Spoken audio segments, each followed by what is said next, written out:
السلام عليكم يا صديقي. ده صخرة ابو الهول، اتنحت من صخرة واحدة طولها 73 متر وارتفاع 20 متر.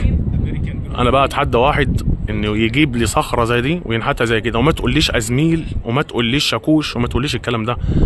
ان ينحت صخرة بالوزن ده الارتفاع ده والطول ده من قطعة واحدة بازميل وشاكوش، يستحيل الكلام ده. هي فعلا الادوات اللي موجودة او اللي بيعرضوها لنا في المتاحف هي الازميل والشاكوش، بس يستحيل ان يكون ده ازميل وشاكوش.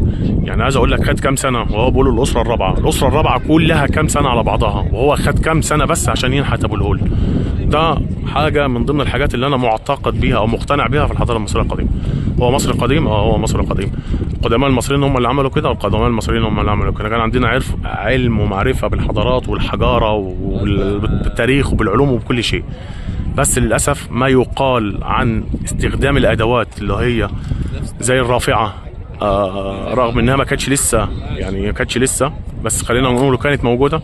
الرافعات والشاكوش والأزميل والحاجات والسن والكلام ده كله للأسف يعني ما ينحتش حاجات زي كده. أنا أحمد سفاري، ودي صفحة زي الإشارات مفتوح.